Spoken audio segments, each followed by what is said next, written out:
Bueno, me referiría yo a los acontecimientos del día de ayer, en primer lugar señalando que lo que ayer se produjo lo consideramos un golpe. ¿Por qué? Como ustedes saben, se dio a conocer un reporte de la Organización de Estados Americanos en relación al reciente proceso electoral. Después de ello, el presidente Evo Morales propuso que se realizaran nuevas elecciones, cosa que el Gobierno de México vio muy bien, como supongo yo la mayor parte de la opinión pública, a fin de resolver por vía de unas elecciones los diferendos existentes. Posterior a ello, el ejército de Bolivia pidió la renuncia del presidente.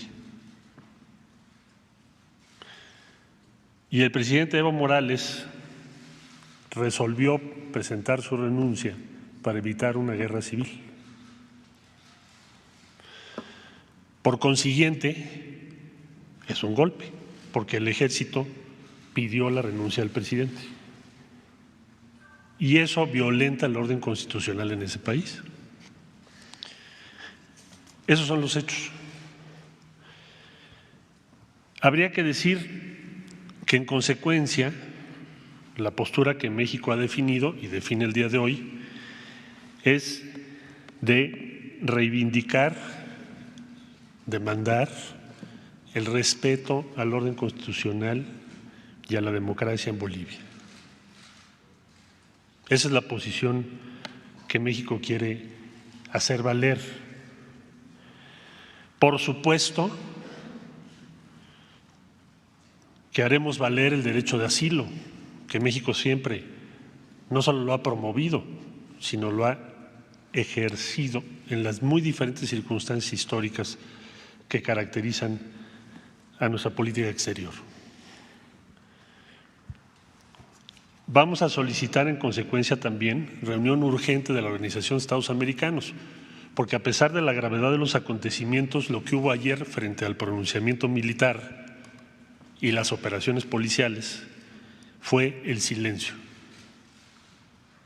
Y el primer y esencial artículo que fundó la Organización de Estados Americanos es la defensa de las libertades y la democracia. ¿Cómo entonces se puede guardar silencio frente a acontecimientos de esta gravedad?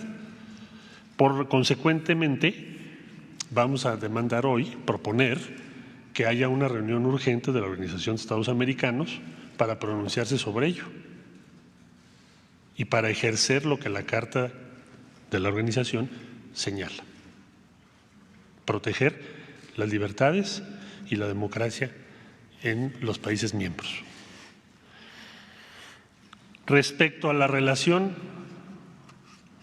con Bolivia, pues estaremos muy pendientes de los acontecimientos del día de hoy y de qué tipo de gobierno se configura, porque como ustedes saben se dieron no solo la renuncia del presidente, sino del vicepresidente, de ministros, de senadoras y senadores y también de diputados y diputadas. Entonces, no existe una previsión constitucional, hasta donde llega nuestro conocimiento, para el caso de que el ejército exija la renuncia del presidente en turno. Es decir, se entró en un terreno no previsto en la Constitución, hay una interrupción del orden constitucional. México, por supuesto, no vería con buenos ojos ningún tipo de gobierno que no emane de un proceso electoral legítimo. Esta es la postura de México y además agregaría yo que estamos muy atentos porque tenemos 10,000 connacionales que viven en Bolivia y la instrucción que tiene nuestra embajada y el consulado que tenemos es actuar diligentemente para protegerles frente a cualquier situación de emergencia que puedan confrontar, sea hoy o los próximos días. Esta es la postura de México y es la que daremos a conocer hoy también en la Organización de Estados Americanos. Muchas gracias. Sobre Bolivia, por favor.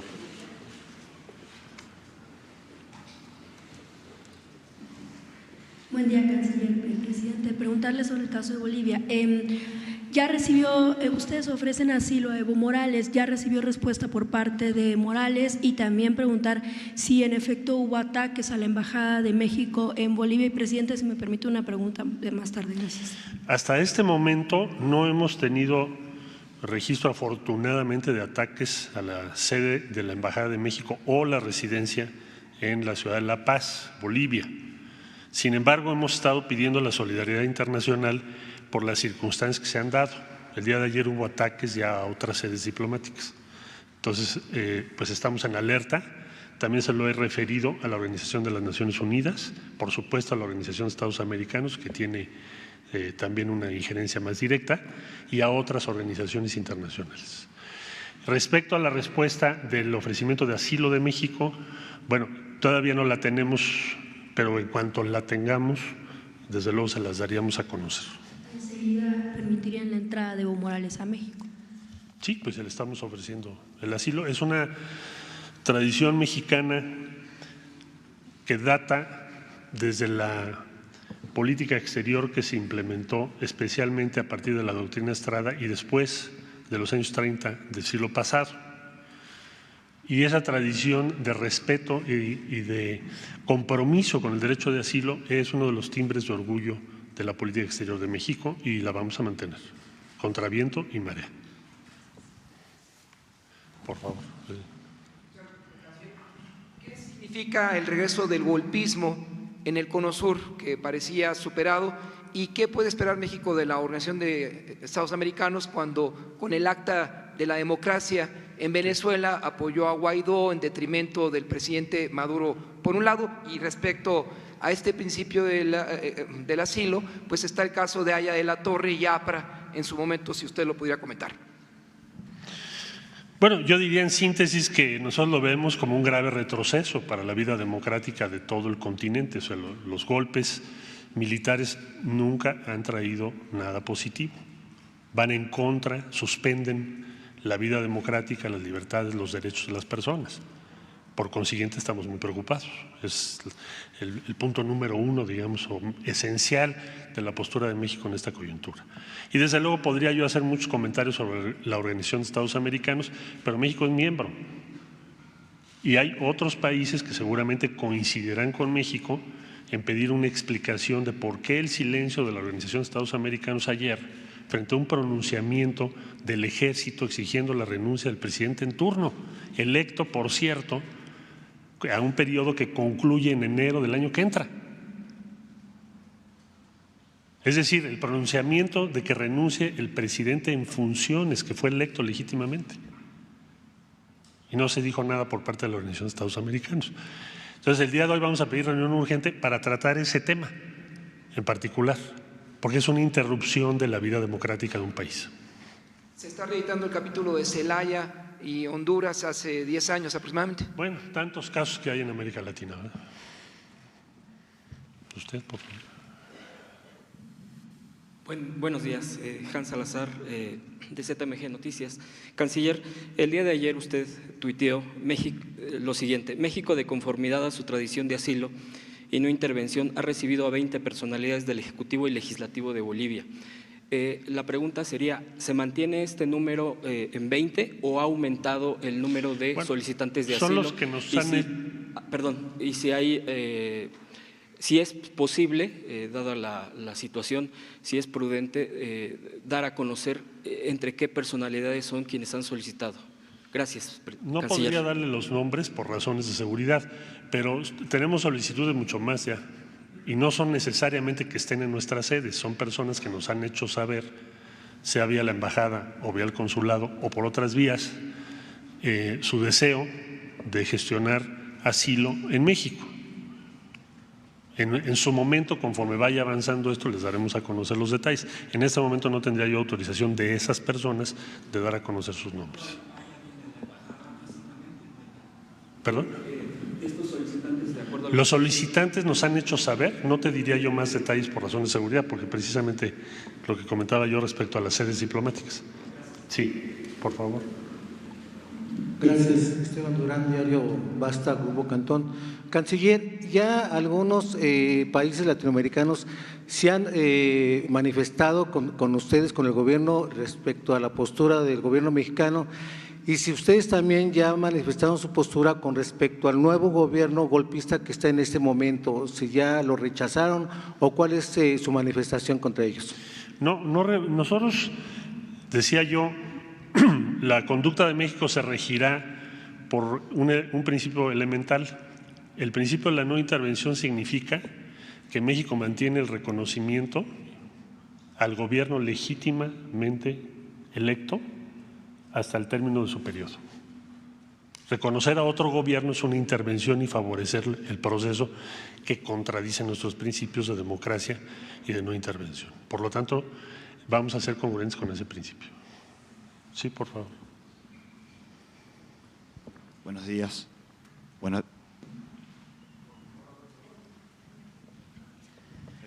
Está funcionando, ¿no? Sí, desde Argentina, de La García y para los medios públicos de América Latina.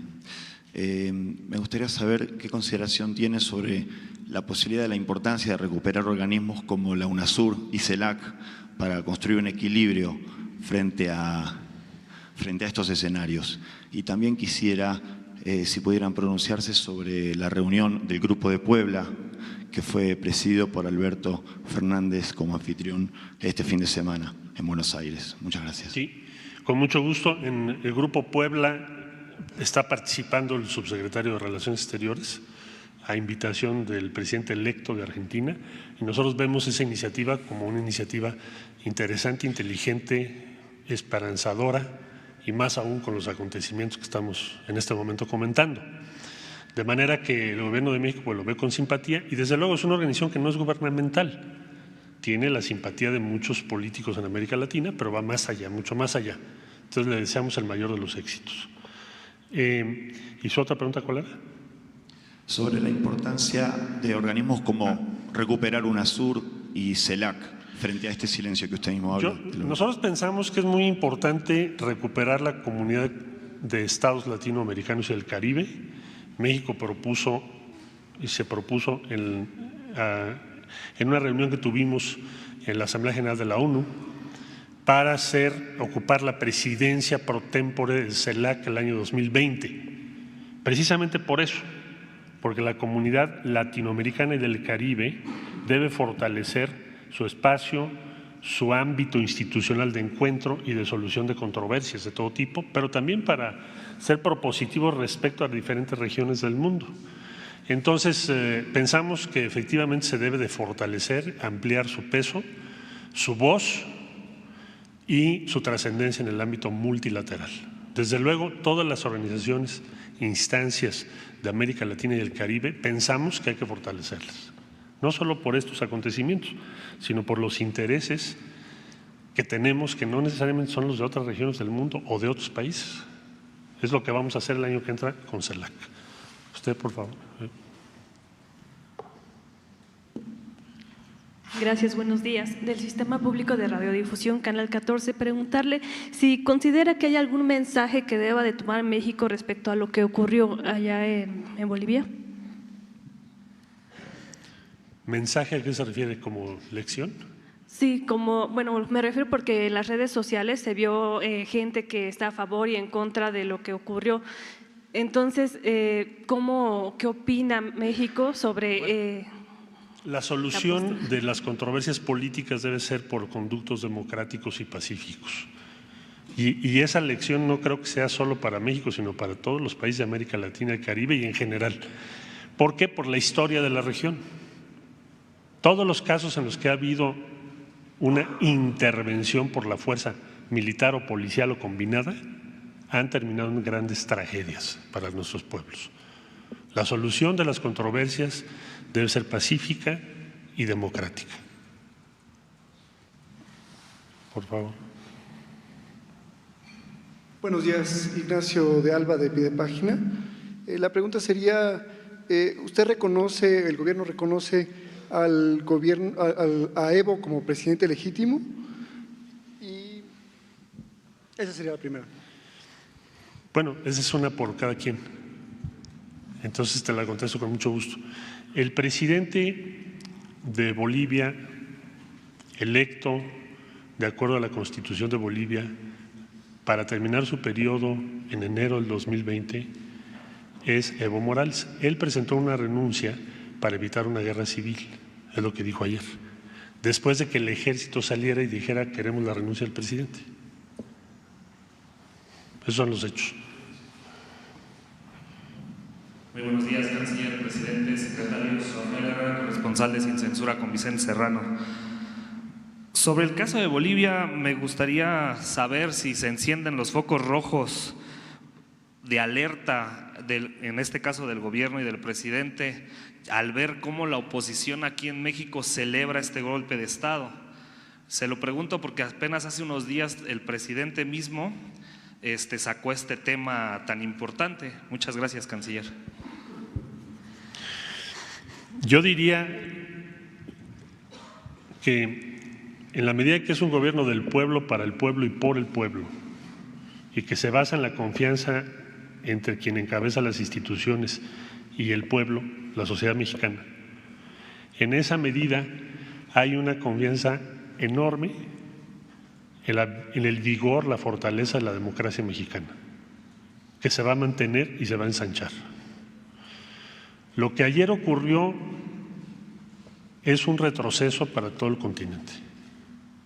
Y México tiene como democracia vigorosa que hacer valer su voz y defender los derechos y las libertades. No puede ser que el ejército pida la renuncia de un presidente constitucionalmente electo y en funciones. Y es lo que estamos diciendo, y es lo que vamos a hacer valer en todos los organismos multilaterales. Muchas gracias. A usted. ¿Usted?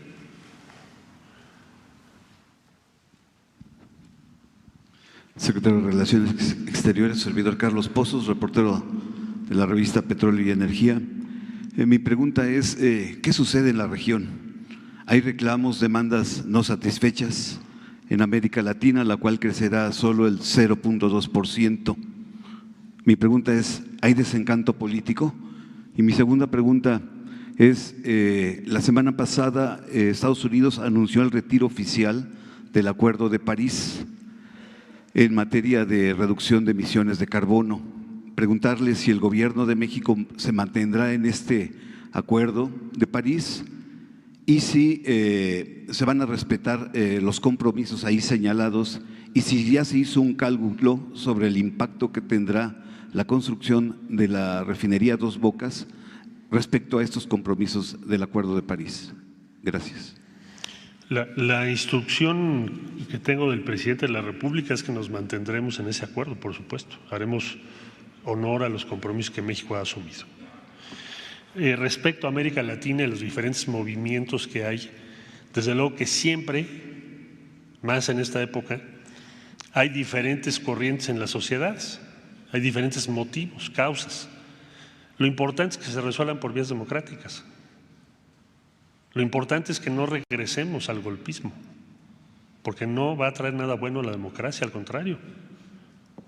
Nunca ha sido compatible el uso de la fuerza con el avance de las democracias. Es incompatible una cosa con la otra. No se puede convocar la democracia usando a los ejércitos para interrumpirla. ¿Perdón? Como región estamos dando un salto para atrás. Pues no lo vamos a permitir, por eso estamos muchos preocupados y estamos alzando la voz. Sería un grave retroceso. Usted, por favor. Buenos días, señor canciller.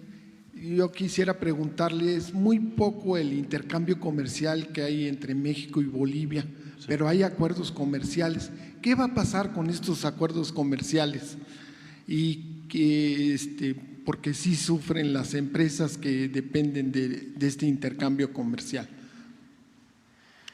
Va a depender de lo que suceda en Bolivia, más que de las otras circunstancias. Va a depender de qué tipo de solución se le da a la crisis que están enfrentando. Muchas gracias. A usted. Gracias, canciller. Buenos días. Buenos días. Quisiera yo preguntarle sobre el caso Levarón. y sobre la decisión de permitir el ingreso de agentes del FBI a territorio mexicano. Si tiene la Cancillería más detalles de cuántos elementos del FBI, en qué condiciones estarían laborando en territorio mexicano, cuáles son sus alcances, es decir, cómo se dará la cooperación en este plan. Sí, con mucho gusto.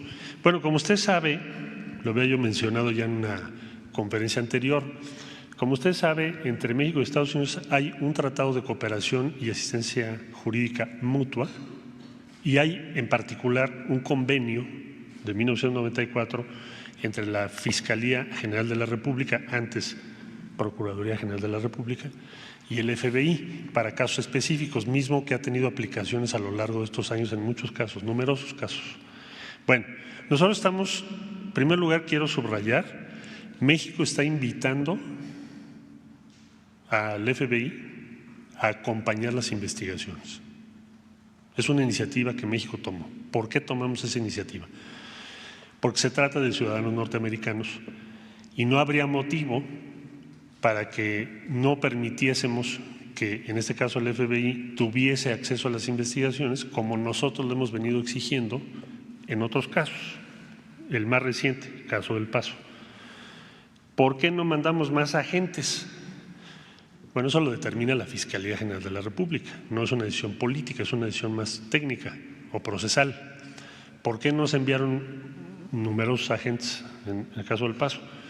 Porque estimó la Fiscalía General de la República, una vez que conoció las actuaciones que nos compartieron tanto el fiscal de distrito como las autoridades propiamente policiales, que estaban resueltos o que se habían llevado a cabo todos los elementos periciales y de investigación que podrían solicitarse.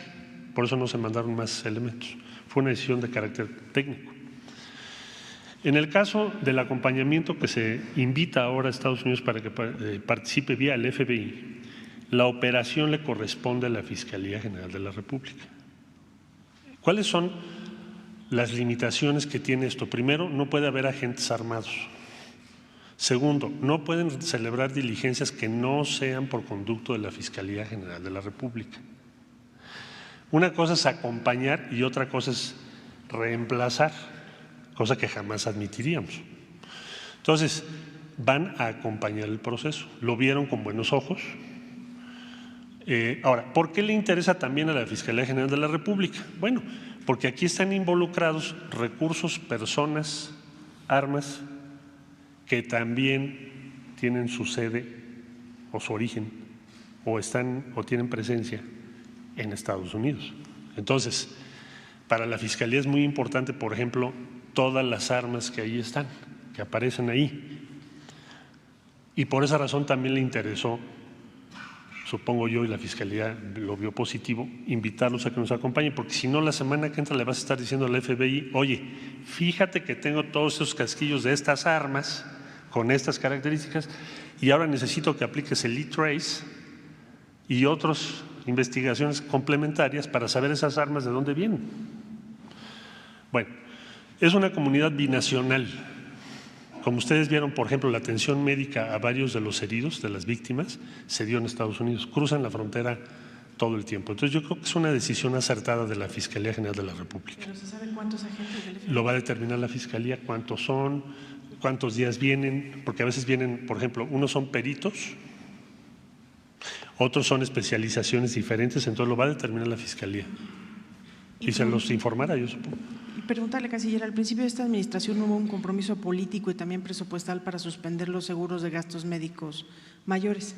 Sin embargo, al consultar a la Cancillería, se informó que se han gastado más de 200 millones de pesos en contratos con una empresa, Allianz Care, para… Sí. ¿Cuál es, por qué se tomó esta decisión? Porque están en el exterior. Es una salvedad que se hizo. Es decir, no puedes tener diplomáticos mexicanos en el exterior que no están cubiertos, porque allá no tienen acceso a ningún tipo de seguridad social o prestación social. Y el grueso de ese gasto va incluyendo también a lo que llamamos personal local. Muchas personas que contratas en el lugar donde estás, tienes la obligación de darles ese servicio. Sí. Allá atrás, por favor. Buenos días, canciller. De consolidarse un gobierno militar o ilegítimo, ¿México podría llegar a la ruptura de relaciones con Bolivia? y al presidente Andrés Manuel López Obrador si buscaría al presidente o expresidente Evo Morales. México no vería y no aceptaría, como ya lo señalé, un gobierno de carácter militar. Y yo creo que la mayor parte de los países de América Latina tampoco. ¿Había otra pregunta? ¿Usted? Y luego usted, sí. Sí, buenos días, Felipe Fierro de Tiempo.com y puentelibre.mx. Señor Canciller, hay un incremento sustancial de las solicitudes de inmigración de mexicanos a Estados Unidos por la vía del asilo político. ¿Por la vía de qué? Del asilo político. Asilo político. Entonces, inclusive hay cerca de 10,000 acampados en las diversas garitas mexicanas esperando una resolución de los Estados Unidos. Por ejemplo, en Juárez hay 3,000 en diferentes zonas, principalmente en el Chamizal. Esto genera un serio problema de convivencia, de carácter sanitario, de seguridad, de movilidad, de pequeños enfrentamientos. Ha habido robos, por ejemplo, utilizan la estatua de Benito Juárez como baño. Aquí hay un problema serio porque ellos dicen que están solicitando asilo político porque huyen de la violencia. En este caso hay un problema adicional. No quieren trato con las autoridades federales, estatales ni municipales. La pregunta es, ¿cuántos mexicanos están solicitando asilo político a Estados Unidos? ¿Y qué se va a hacer con este problema social serio? Mira, el número total que tengo registrado son 1,100, no el número que tú diste. Es el total. Están físicamente en Juárez 3,000 gentes. Bueno, hay 1,100 solicitudes. Y hemos estado en comunicación. El fenómeno se está presentando específicamente o principalmente en Ciudad Juárez. Incluso llevan algunos un oficio que les dan presidentes municipales para que pidan asilo. No es político, es asilo. Lo que pasa es que en Estados Unidos la ley es diferente a la ley mexicana. En México el asilo normalmente está vinculado a lo que entendemos como persecución política, que está en peligro tu vida, la libertad. En Estados Unidos el asilo es mucho más amplio. Entonces, ¿qué es lo que sucede con esas solicitudes de asilo genérico por razones económicas o de seguridad? Pues que normalmente no tiene éxito en su gestión. Entonces, los que tenemos registrados es el número que te dije, lo reviso todos los días, es un número oficial, son las solicitudes presentadas en Estados Unidos. Y el resultado de eso es que el 90% no lo obtienen, porque no logran sustanciar. Alguien les ha dicho que sí lo pueden lograr, pero qué bueno que me lo preguntas para decirle a las personas que no es así, que les están diciendo algo que no es lo que sucede, porque no es lo que la ley dice, del otro lado, en el país al que le estás pidiendo asilo. Y eso es lo que estamos informando. También ya les ofrecimos albergue, pero no lo quieren aceptar, caso Ciudad Juárez en particular, pero sí estamos muy atentos a ese caso. ¿Y entonces qué va a pasar ahí? ¿Qué van a hacer? ¿Perdón? ¿Qué va a pasar ahí? Porque ya tienen meses, tienen 3 meses ahí. Pues nosotros nuestra obligación es ofrecerles empleo, lo estamos haciendo, ofrecerles albergue, ya lo montamos, pero no podemos nosotros obligarlos a irse a un albergue, eso sería contra sus derechos. Por favor. Buenos días, Shaila Rosagel, corresponsal de Grupo Gili, El Imparcial de Sonora, La Crónica y Frontera de Tijuana. Buenos días, presidente y canciller. Sobre el tema de la familia Levarón, ayer hubo un primer éxodo de 100 personas, miembros de las familias afectadas por la masacre en Bavispe, la masacre de los 6 niños y las 3 señoras. Se espera que en estos días, en el día de hoy, mañana salgan más familias que se van a refugiar a Estados Unidos. Dejaron sus casas, dejaron sus bienes, pues por la violencia. Ellos habían dicho que deberían de tener la posibilidad de armarse para protegerse, pero bueno, decidieron ya irse en éxodo hacia Estados Unidos. Yo les quiero preguntar, ¿qué les dicen, qué mensaje envía el gobierno de México a estas familias que se están yendo? se trata de una comunidad más desplazada en México por el crimen organizado y aparte pues es una comunidad binacional, como decía el canciller. Les quiero preguntar, tanto al presidente como a usted, canciller, si el Estado perdió el control de esta zona, que no se puede garantizar seguridad a las familias y cómo impacta a México en sus relaciones internacionales este hecho, no solo con Estados Unidos, sino con otros países. Si ha recibido alguna comunicación de Estados Unidos sobre la salida de las familias estadounidenses. Gracias.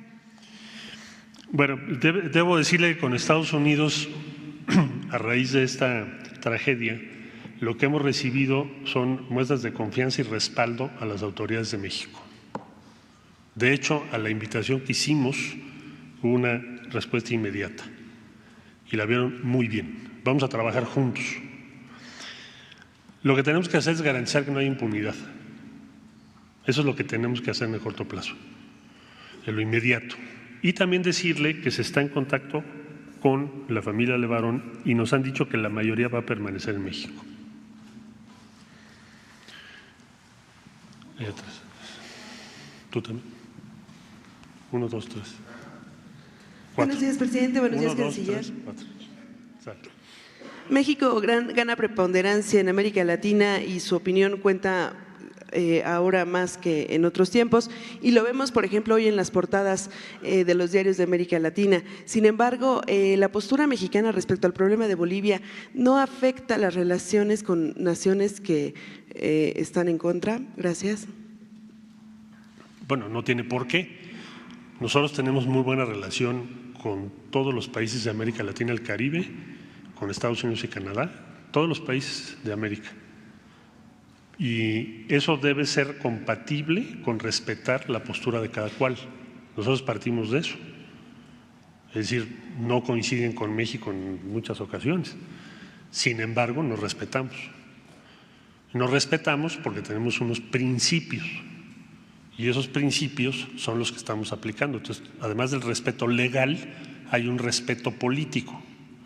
Y México es una democracia con mucho peso. Hay respeto a nuestro país, hay una consideración a nuestro país, no solo por su población, no solo por su ubicación, por su tradición, sino porque hay en este momento un gobierno emanado de un proceso democrático sin precedentes en México. Entonces, nosotros llevaremos buena relación con todos, pero vamos a ser congruentes y leales con los principios de nuestro país. Gracias. ¿Y vas tú? Por favor. Y luego vas tú.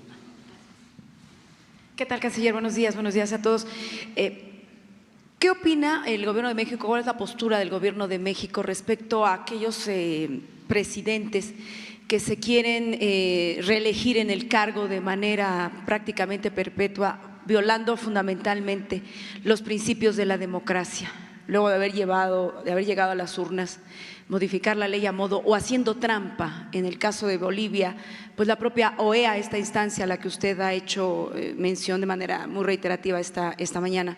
¿Qué pasa en el otro sentido? Cuando por la vía democrática llegas y termina tu periodo y te reeliges, ¿cuál es la postura de México frente a la reelección de los presidentes cuando es de manera tramposa, cuando la ley no lo permite? Gracias.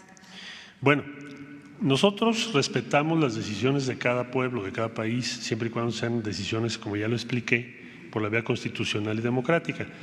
La mayor parte de los países de América Latina tiene reelección. Cada país determina su proceso de reelección. México es, en ese sentido, uno de los pocos países en América que no tiene reelección. Hay países que tienen límites en la reelección, hay países que no los tienen, pero eso no le corresponde a México fijarlas. Eso las fija cada país. Lo que no podemos aceptar es que un ejército salga y diga: este presidente tiene que renunciar, como pasó ayer. Otro punto que mencioné.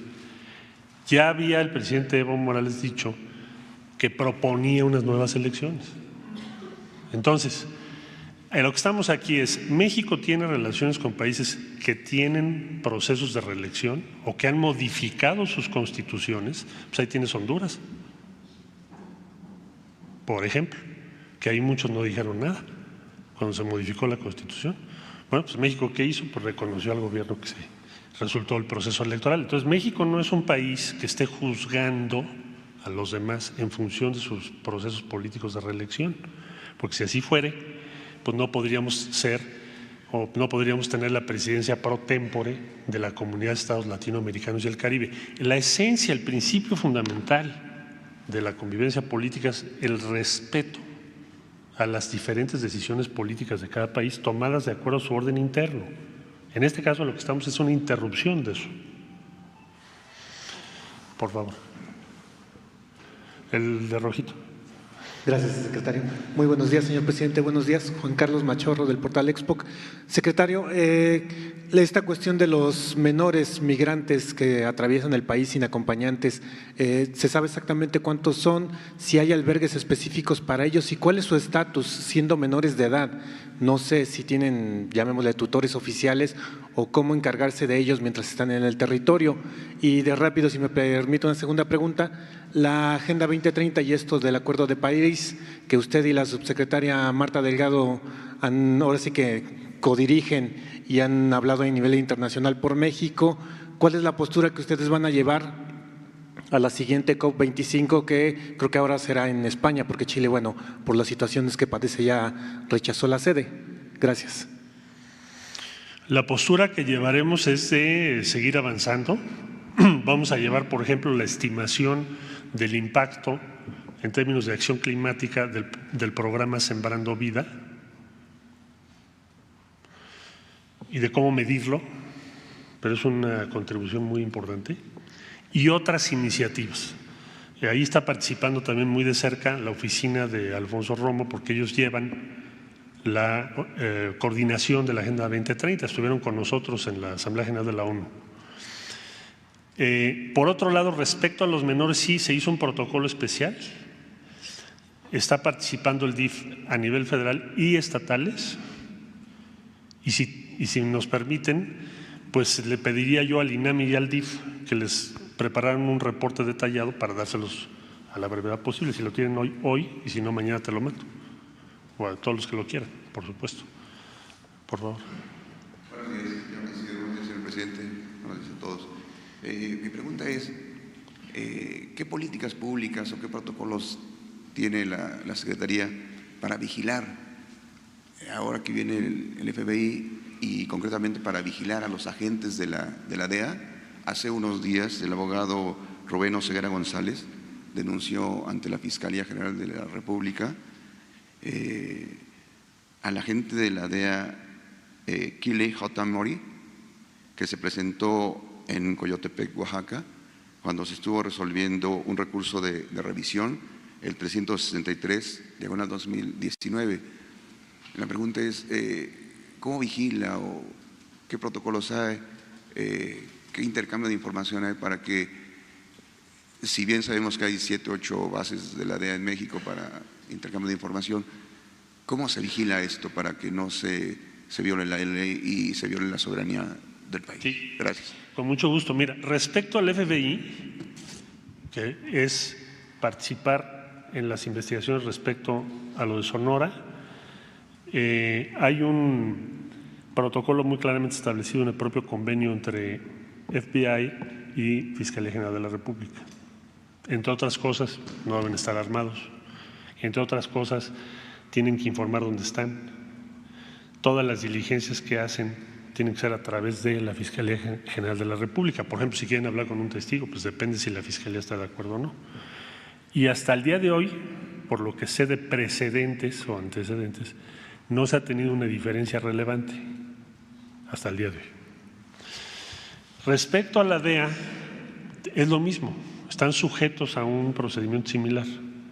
Entonces, es la Fiscalía General de la República la que tiene esa potestad, porque se considera que es una relación en materia de seguridad sujeta a disposiciones técnicas y procesales o de procedimiento que determine la Fiscalía General de la República. Pero sí es legal que participen en las diligencias. Bueno, ese caso no lo conozco, pero le podemos preguntar a la Fiscalía, con mucho gusto. Si me das los datos, por favor. Se lo voy a preguntar a la Fiscalía. Sí, gracias. ¿Sí?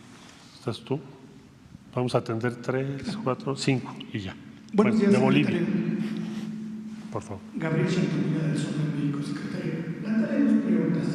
La primera tiene que ver con el caso Chihuahua, la familia Levarón. Estados Unidos lanzó una nueva alerta de no visitar ese estado, pero se han dado otro tipo de alertas en varias ciudades de la República para que no asistan sus ciudadanos, consecuencia de la violencia que hay en México. Quisiera preguntarle qué tanto daño está causando este tipo de circunstancia violenta en México y qué está haciendo la diplomacia mexicana para revertir, si es que se puede revertir en estos momentos, este tipo de situaciones.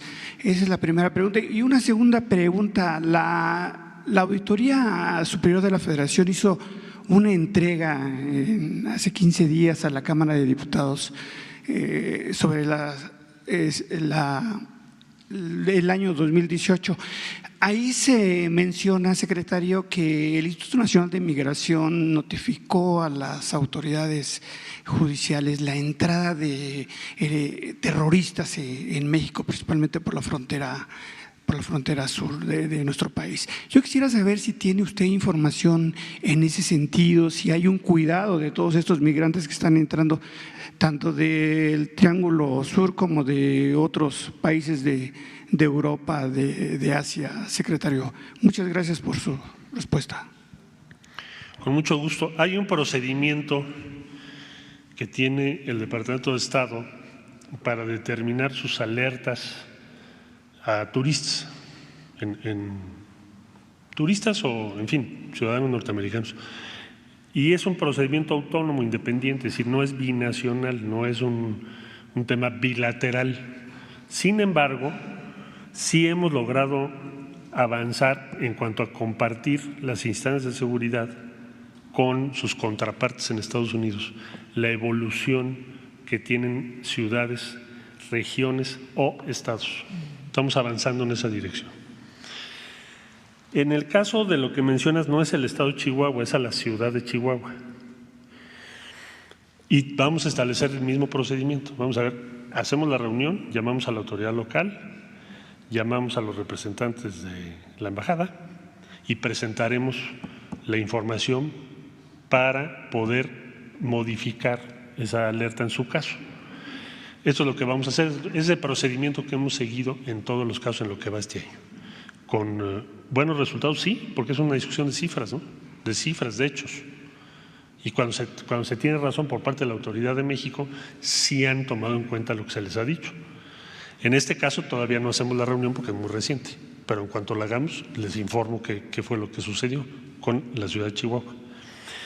En el caso de terroristas, bueno, a ver, el principio de todo lo que se está haciendo por parte del Instituto Nacional de Migración con apoyo de la Guardia Nacional es que quien entra a nuestro territorio se registre. O sea, yo quiero ir a México porque quiero pasar por México para ir a otro país, yo quiero conseguir una visa de trabajo, yo quiero ser refugiado, yo necesito el asilo. Bueno, regístrate. Entonces, el principio primordial para poder proteger a esas personas, pero también proteger a los ciudadanos mexicanos, es que se registren. Y esa sola medida ha traído consigo un descenso en el flujo anónimo, frecuentemente en manos de organizaciones, digamos, del mundo criminal, que ponen en riesgo a las personas. Muchas veces aquí incluso les mostraba yo los trailers y compartimentos en donde ponen en peligro a menores de edad. Entonces, la política de registrar a las personas, por ejemplo, te daría un dato. Hace un año no teníamos más de 3,000 solicitudes de refugio. Este año tenemos 30,000. Pero están haciendo su solicitud, sabemos cómo se llaman, de dónde vienen, dónde viven y por qué quieren estar aquí. Antes pues, no sabíamos. Eran miles y miles y miles y miles de personas que no sabemos de quiénes son. Entonces, eso es lo que se está haciendo. Respecto al 2018, no tengo aquí el dato, pero se lo pido al INAMI con mucho gusto para que te lo puedan proporcionar, que es lo que me estás preguntando. Que en el 2018 se hizo del conocimiento del arribo a México de personas que son considerados terroristas. Bueno, voy a preguntar sobre ese caso en particular, pero en general la política que estamos siguiendo es esa, que se registren y desde luego no aceptar personas con antecedentes penales o que puedan poner en peligro a ciudadanas y ciudadanos mexicanos en su estancia en México o su tránsito por México. Sí, muchas gracias. Secretario, pero usted tiene reportes de entradas de terroristas los últimos meses, los últimos años que le hayan llegado. No en el periodo que estamos en el gobierno, pero voy a preguntar el 18. ¿Está usted? Buenos días, Lorena Ríos de Bloomberg News. En el marco de la política de no intervención, a principios del año, con la controversia en Venezuela entre la disputa de Juan Guaidó y el presidente Nicolás Maduro, México indicó que no se involucraría en controversias políticas de otros países. Ahora, en el caso de Bolivia, México sí se está pronunciando con una postura firme. ¿Qué le diría a aquellos que piensan que estas respuestas son una especie de doble estándar? ¿Dónde pinta México la raya en apoyar este tipo de sucesos en el continente? Gracias. Con mucho gusto. Lo que vimos el día de ayer, y por eso consideramos que se trata de un golpe, es que se exige por parte del Ejército la renuncia de un presidente en funciones, cuyo término de periodo constitucional es enero del 2020. Es un hecho. En el caso de Venezuela se nos pedía que contradijéramos la doctrina Estrada y que México reconociera a alguien que no fue electo para ser presidente en contra de un gobierno establecido. Son dos cosas muy diferentes. Ahí atrás, David.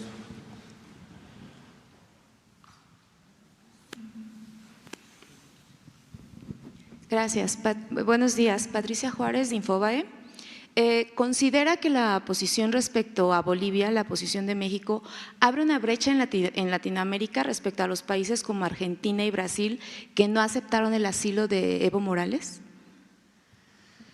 Bueno, yo no sé si Evo les haya pedido asilo, pero la política mexicana ahora, como lo fue en todos los golpes militares durante los 70s y los 80, siempre ha sido en favor del asilo. ¿Por qué? Porque si tú llegas hoy a Uruguay, tú llegas a Argentina, tú llegas a Chile, te van a recibir muchas personas que le tienen una profunda gratitud a México porque salvaron su vida gracias a ese derecho de asilo. Entonces México, por supuesto, en el caso ahora de Evo Morales, si es que lo solicita, pero de muchas otras personas. Recientemente recibimos varias solicitudes de asilo, por ejemplo, del Ecuador, pero hemos recibido de varias partes del mundo. Y siempre se les otorga, y está así regulado en la ley. Cuando hay persecución o cuando hay acciones que puedan poner en peligro la vida de las personas por razones políticas, por creencias y convicciones o luchas políticas o por religión, México confiere, y así lo hemos hecho históricamente, el asilo. ¿Pero abre una brecha en Latinoamérica? Bueno, hay diferentes posiciones, eso sí. No, yo no diría brecha, pero sí son diferentes posturas. Nosotros tenemos que seguir la postura que está en la Constitución de México y que son nuestros valores y principios. Eso es lo que vamos a hacer. Gracias. A usted. Última, ¿sí? de Bolivia. Gracias, señor. Luis Cardona, de la opción de Chihuahua. Es una pregunta para el presidente de la República, en el sentido de cuál sería su mensaje directo a Evo Morales, si lo invitaría usted a venir a México, y si en México se puede asegurar que estará bien, será segura su estancia aquí, si es que pudiera hacerlo, con todas estas reacciones de la derecha.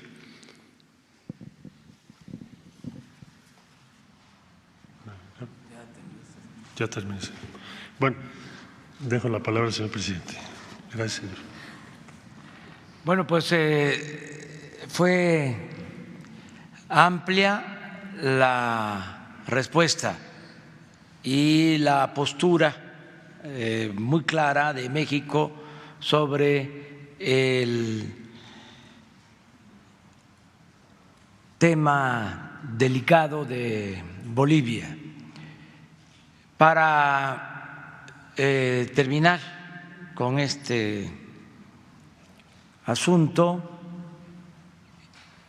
decir dos cosas que responden a la pregunta del compañero.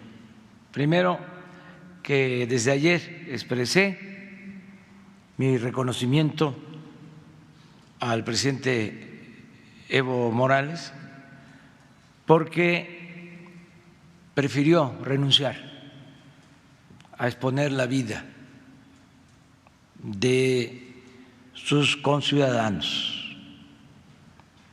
Eso es muy importante.